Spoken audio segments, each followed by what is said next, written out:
Hi, my name is Scott Timms. I'm the lead sales engineer here at G&D Chillers, and today I'm going to be walking you through some of the installation requirements for the new low temp chiller that you just purchased.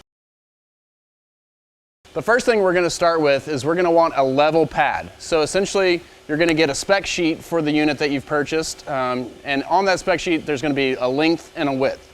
The pad needs to be about 4 inches longer on each of those two dimensions, so that way you can anchor that down well. Once you get that pad put in, the next thing that you're going to want to think about is clearance on all the sides.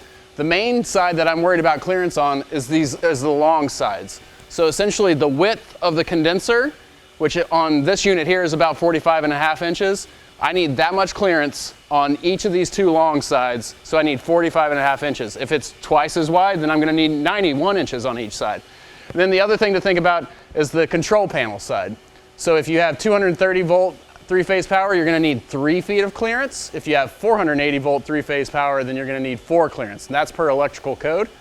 And then the other side is more or less just so that you can walk around the unit. So 30 inches, 40 inches, whatever you have there. That side's a little bit less dire, but still just as important, so that getting around the unit is pretty easy. The next thing to consider in your installation is the piping itself. On these low temp chillers, the majority of the problems that we run into have to do with the dynolene fluid. So if we don't get the piping done correctly, it can cause problems with the way that the chiller operates. The first thing we'll talk about is materials of construction. I would say my main two that I would go to are copper or stainless steel. There is a plastic called ABS that can work at these temperatures, but copper and stainless steel are pretty cheap and good to go with.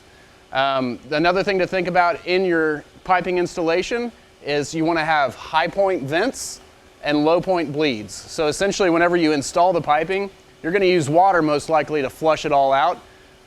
You're going to want to be able to have low point bleeds off of that, so that any water that's left in the system is out. Because if there's any water left in and you start putting dynolene in, it's going to cause the dynolene to be not rich enough, and you're going to possibly have issues with freeze up. So that's 100% a key that we want to make sure that you do, is have these low point bleeds.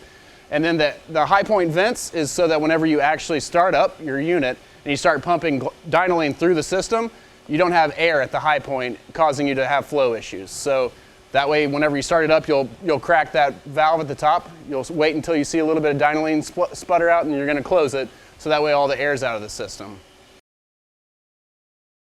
Another issue to think about with the piping is the sizing of the pipe itself. That changes from installation to installation, from chiller to chiller. So what I would say is reach out to the OEM that you purchased the chiller from itself, or reach out to me here at G&D, and we can help you out with the sizing of your piping.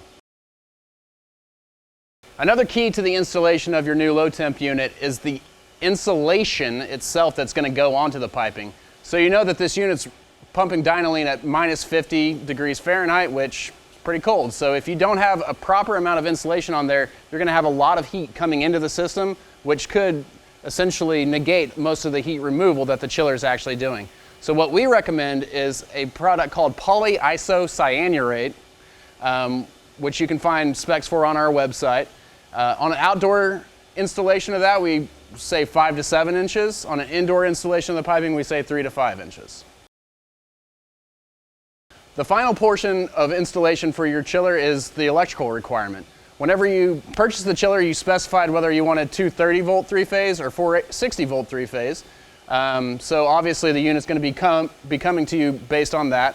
If you look at the spec sheet itself, there's going to be an MOC and an MCA. That means maximum overcurrent and minimum circuit ampacity. The breaker that you use for the installation of your unit needs to be between those two numbers. It's as simple as that.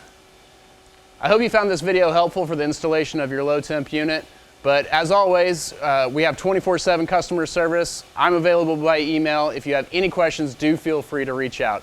Thanks.